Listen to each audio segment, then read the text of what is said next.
Pour c'est un cap. Pour la première fois de cette façon-là, la République islamique vise directement, nommément et de façon très menaçante la France. Oui, c'est un avertissement sans frais, même si la France a toujours dit qu'elle n'était pas partie prenante, qu'elle restait neutre dans l'affaire et qu'elle était là comme une force qui était capable de mettre en œuvre le cessez-le-feu pour rétablir la liberté dans le détroit d'Ormuz. Eh bien, Téhéran avertit clairement Paris que si les bâtiments devaient prendre parti d'une manière ou d'une autre au blocus ou aux côtés des Américains, eh bien, il y aurait des mesures de rétorsion très claires. Et donc là, c'est un avertissement sans frais. Mais on sait très très bien quelle est la mission de la France. Enfin, le porte-avions Charles de Gaulle, on a toujours dit qu'il ne se mettrait en place que lorsqu'il y aurait un cessez-le-feu établi, signé, quelque chose de durable, pas cette espèce de choses qui durent pas, où il y a des incidents tous les jours. Cela étant, on sait bien qu'il y a d'abord un passif. L'Iran a fait couler le sang français précédemment, le sang de soldats français dans l'histoire, souvent même. On sait qu'ils sont en dehors de ça, la France défend les Émirats Arabes Unis, elle défend ses alliés dans la région, donc la possibilité d'escalade n'est pas nulle. Oui, c'est-à-dire que l'engagement de la France, même s'il est indirect, il est là. D'abord, vous venez de le mentionner, la France a aidé par le passé, notamment durant la guerre de juin dernier, à protéger le territoire israélien. Ensuite, là, ce sont les Émirats Arabes Unis qui sont particulièrement visés par l'Iran. Ensuite, l'arrivée du Charles de Gaulle, même si c'est en mer Rouge et que la France n'a jamais dit qu'elle allait s'engager dans le détroit d'Ormuz, eh bien, c'est une menace. Cela dit, vous parliez du sang français qui a coulé par le passé. Il a coulé il n'y a pas longtemps en Irak, où les proxys de l'Iran n'ont pas hésité, eh bien, à tuer un militaire français grâce à des drones Shahed, ou à cause de drones Shahed qui ont été lancés par les miliciens pro-iraniens depuis le territoire irakien. Petit point d'étape, qu'on comprenne bien où est le Charles de Gaulle pour l'instant. Là, on avait le porte-avions français qui traverse le canal de Suez. Oui, c'est ça. Ensuite, il a évolué. Il est maintenant, on le voit là, c'est une photo satellite vraiment très lointaine, il est dans la mer Rouge à quelques jours du détroit d'Ormuz. Ah bah là oui, quelques jours à peine, oui, je pense. Il doit y avoir 2-3 jours de mer. Il fait 1000 km par jour, donc là il est vraiment pas loin. Il faut qu'il passe le Bab el-Mandeb. Mais on rappelle que le Charles de Gaulle n'est pas seul. Quand il transite avec un certain nombre de frégates, des navires d'accompagnement, sous-marins. Il y a la totale dedans. Donc c'est une vraie force aéronavale qui doit inquiéter Téhéran, même si Paris a toujours été clair sur ses intentions, c'est-à-dire de ne pas être partie prenante au conflit et notamment du côté des Américains pour rouvrir de force le détroit. Quels sont les moyens, disons, de protection? Alors, il y a évidemment, quelle est la bulle au fond autour de la bulle? Il y a des frégates antiaériennes, très clairement. Vous avez des frégates antiaériennes, vous avez des frégates anti-navires, vous avez les sous-marins qui sont capables de parer à la menace sous-marine. Donc vous avez il évolue au milieu d'une bulle. Donc ça, maintenant, quand on est, par exemple, dans le canal de Suez ou en mer Rouge, on voit bien que c'est une mer fermée et qu'on n'est jamais à l'aise dans une mer fermée. On l'a vu en Ukraine et en mer Noire notamment. C'est là où aujourd'hui les grosses marines sont les plus vulnérables. Donc je pense que cette marine, elle va reprendre la haute mer pour être à l'abri des coups très rapidement, parce que là, on peut recevoir des coups des Houthis notamment. Renaud Girard, vous connaissez si bien la région. Au-delà de enfin, il y a quelque chose de très symbolique, le fait que l'Iran s'en prenne à la France et au Royaume-Uni. Elle menace les deux pays simultanément. Oui, la France, évidemment, ne va pas céder à des intimidations. La France n'a pas cédé aux intimidations de Trump, qui voulait que la France soit entraînée dans un conflit qu'il estimait non nécessaire. Mais la France n'a aucune intention, heureusement, de céder aux intimidations des Iraniens. La France soutient ses intérêts et le droit international. Ses intérêts, c'est quoi? C'est les intérêts de ses alliés. Il y a des traités d'alliance avec les Émirats Arabes Unis, mais aussi des partenariats avec le Qatar et le Koweït. Donc elle va défendre ces pays-là. Et par ailleurs, où elle s'approvisionne en pétrole et en gaz, donc elle défend ses intérêts, la France. Et par ailleurs, elle défend le droit international. Elle a bien raison de défendre le droit international, et les membres permanents du Conseil de sécurité de l'ONU. Le droit international parle de la liberté de navigation dans les détroits, et donc la France, évidemment, si elle a envie d'ouvrir par la force le détroit d'Ormuz, elle le fera, elle aura bien raison de le faire. Isaac Barchicha, vous avez souvent dit, vous représentez le camp Trump, si j'ose dire, que c'était notre guerre. Est-ce que ça se rapproche de ce moment-là?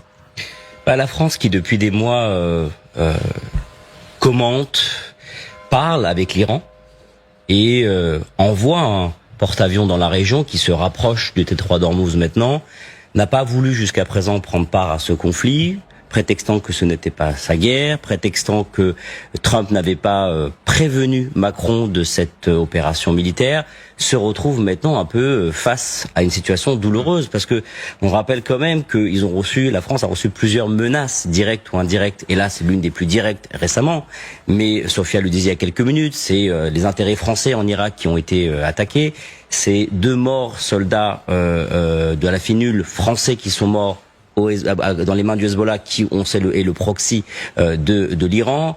On rappelle l'histoire de la France et de l'Iran et les 58 parachutistes qui sont morts dans l'opération Drakkar. Donc, à un moment donné, la France va devoir choisir. Vous voulez dire, pardon, que le discours arrangeant n'a pas fonctionné. Je rappelle, le président de la République a fait très attention de ne pas provoquer l'Iran. Il a dit la France défend et défend bien ses alliés. La France a une posture défensive. Il n'a jamais dit que la France voulait débloquer par la force le Troisième Reich. Et en dépit de ça, la réponse, c'est la menace de l'Iran. Oui, mais je voudrais répondre quand même à Isaac qui dit que la France n'a rien fait, etc. Je rappelle que les Rafales ont décollé, qu'ils ont abattu un certain nombre de drones et que c'est des drones qui sont pas tombés sur Israël, notamment. Alors quand on nous explique qu'on fait pas face, etc., qu'on est des spectateurs et qu'on ne fait rien, c'est pas très reconnaissant quand même. Non, mais c'est justement tout le point. Non. Défendu notre allié. Nous défendons, mais nous ne rouvrirons pas le canal de force que les Américains ont fermé et dont ils portent la seule responsabilité du fait qu'il soit ce soir fermé. Mais alors pourquoi l'Iran menace quand même la France malgré le fait que la France a fait attention d'intervenir et d'aider un minima les intérêts qu'elle pouvait avoir dans la région. Il y a quelques jours encore, le président de la République a parlé au président Pézechian. Sans pour autant froisser la relation peut-être spéciale que la France essaie de développer diplomatiquement parlant avec l'Iran. Et là, boum, la France se retrouve en plein milieu de menaces. La France, en fait, elle avait voulu faire la voie diplomatique. Et l'histoire, Isaac Parchicha, a donné raison à la France. C'est comme ça. Parce que aujourd'hui, la diplomatie a repris, c'est-à-dire que l'Amérique a suivi finalement le Conseil de la France. Oui, mais Renaud Girard, l'Iran n'a pas l'air très reconnaissant, si Jean la réponse est une menace. Je parle de la position française de ne pas avoir voulu être le petit supplétif des États-Unis d'Amérique dans une guerre qui était commencée en pleine négociation. Bien, la négociation aujourd'hui, les Américains, après 2 mois de dévastation, ont décidé de la reprendre. Et on échange des mémorandums, et c'est exactement ce qui se passe. Donc la France avait raison à l'époque, c'est-à-dire il y a 2 mois avant le 28 février, de privilégier la voie diplomatique. Ce soir, c'est l'Iran qui menace la France. Oui, effectivement. Et pour en revenir aux causes, vous dites que la France a tenté autant que faire se peut de ménager les Iraniens. On vous attaque pas, on défend nos alliés. Le président de la République a bien dit, il était même sur le porte-avions Charles de Gaulle, il l'a dit avec raison. C'est une mission défensive. Voilà. Réponse, c'est la menace. Oui, alors dans cette menace qui est précisée, c'est le fait que la France, avec la Grande-Bretagne, ça c'est un rappel, est à la tête d'une initiative qui compte 50 pays environ, dont les États-Unis ne font pas partie, pour sécuriser à terme la navigation dans le détroit. Or, dans le cadre de cette menace qui vient de tomber contre la France et la Grande-Bretagne de la part de Téhéran, on reproche, entre guillemets, à la France, de vouloir s'occuper de sécuriser le détroit, et la menace iranienne rappelle aux Français, que ce n'est pas le rôle de la France de sécuriser ce détroit, que ce détroit est sous le contrôle des Iraniens. Le risque, comment est-ce que vous l'évaluez, Général Richoux? Il faut le dire ce qu'est, effectivement, les Houthis, même les Houthis, qui sont pas un État, ils sont un mouvement, ont réussi à porter des coups, même aux États-Unis d'Amérique. Donc, oui, bien sûr, tout est risqué dans la région. On n'est pas belligérant actif, et je pense que le risque est modéré aujourd'hui. Alors, il faut passer le Bab el-Mandeb, bien sûr, parce que, comme je l'ai dit, dans ces guerres fermées, les porte-avions, les gros groupes aéronavals sont pas très à l'aise.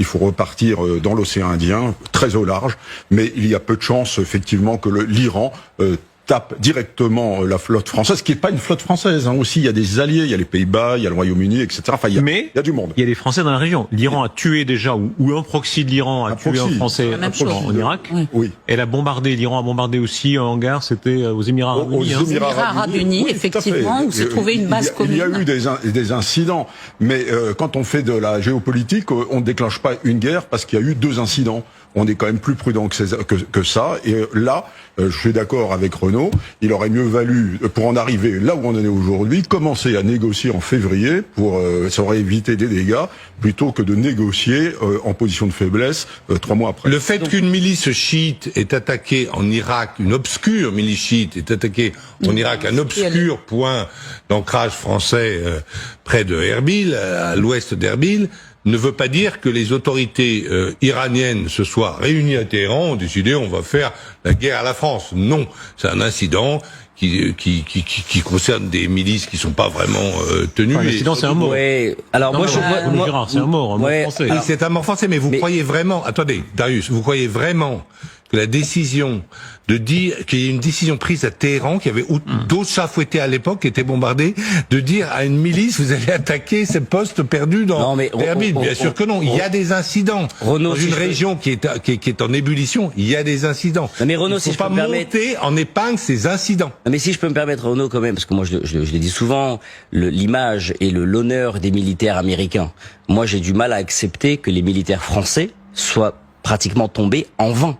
C'est ce qui se passe aujourd'hui. Ça veut dire qu'aujourd'hui, Macron a essayé de faire le grand écart. La diplomatie n'a pas fonctionné. Je suis désolé, Renaud. Regardez ce qui se passe aujourd'hui. Malgré que la France a essayé de faire la diplomatie, c'est un échec. Elle est menacée, la France. L'Iran reprend ses vieilles habitudes de menacer. Et malgré tout cela, nous, les Français, ont essayé de faire honneur, à essayer de mettre en avant la diplomatie. 3 militaires français sont morts. Et aujourd'hui, encore, on réfléchit à se dire qu'est-ce qu'on va faire et comment on va faire. Avançons, s'il vous plaît, puisque là, simultanément, il y a un échauffement de la situation qui est extrêmement important, puisque Donald Trump hausse le ton. Il affirme qu'il aura l'uranium enrichi caché en Iran coûte que coûte. Et regardez les images des F-18 que le commandement central américain a produites tout à l'heure. On est là dans une patrouille au-dessus du Proche-Orient. Les F-18, ceux-là même qui ont frappé les pétroliers iraniens de la semaine écoulée. C'est un signal supplémentaire qui est donné. Aérien, là, oui. Trump dit « J'aurai l'uranium enrichi caché en Iran coûte que coûte ». Il dit « Je ferai exploser », sont ces mots, les personnes qui s'en approcheraient avec des intentions dangereuses. Et il dit « La guerre n'est pas terminée ». Cette image, évidemment, elle est faite pour exprimer tout ça. Oui, bien sûr, mais ils sont pas prêts d'avoir l'uranium avec des F-18, pardonnez-moi de vous dire. Parce que si on veut les bombarder, il va falloir au moins des B-2 avec les fameux GBU-57. Et quand c'est dans une montagne qui est à 100 mètres sous terre, eh bien, ils n'auront rien du tout. S'ils veulent l'uranium, soit ils l'ont par négociation, c'est la première solution, soit ils vont le chercher. Ou ils le détruisent d'ailleurs, mais il y en a pas 3. Et les bombardements ont montré en juin 2025 que ça ne fonctionnait pas. Donc les bombardements, ça ne fonctionne pas. La négociation, ils essayent toujours. Enfin, ils essaient. Attendez, on est au moment où Trump dit, au contraire, pour l'instant, la guerre va continuer. Il dit, j'ai dit qu'ils sont vaincus, ça ne signifie pas qu'ils soient terminés. Nous pourrions intervenir pendant 2 semaines supplémentaires et frapper chaque cible une à une. Écoutez le président de la République. Oui. Il n'a jamais été question d'un déploiement français ou franco-britannique. J'ai pris la décision il y a quelques jours de basculer le Charles de Gaulle, les frégates qui l'accompagnent, ainsi que l'ensemble de ce qui fait notre groupe aéronaval, vers au-delà du détroit de Bab el-Mandeb, et donc de passer de Méditerranée orientale à la proximité. Il n'a jamais été question d'un déploiement, mais on se tient prêt. Depuis le début, nous nous disons une chose très simple: liberté de navigation. Mettre fin à tout blocus, d'où qu'il vienne et quel qu'il soit. Refuser quelques péages, d'où qu'ils viennent, et permettre la liberté de navigation. Nous en avons parlé avec le président. Le continent africain tout entier est victime aujourd'hui du blocus depuis des mois d'Ormuz. Et donc nous n'avons jamais envisagé, je vous invite à revoir depuis le premier jour toutes mes déclarations, à faire un déploiement pour réouvrir Ormuz. Ça n'a jamais été l'option de la France. Nous avons bâti une mission ad hoc, copilotée avec les Britanniques, qui a rassemblé 50 pays et organisations internationales pour permettre, de manière concertée avec l'Iran, et en déconflictant la chose avec tous les pays de la région et les États-Unis, d'assurer, dès que les conditions le permettront, la reprise du trafic maritime et des voies à la fois des engrais, de la nourriture, du gaz, du pétrole et des marchandises. Donc je ne sais pas qui commande quoi, mais enfin ce qu'on commande, c'est pas ce que la France propose.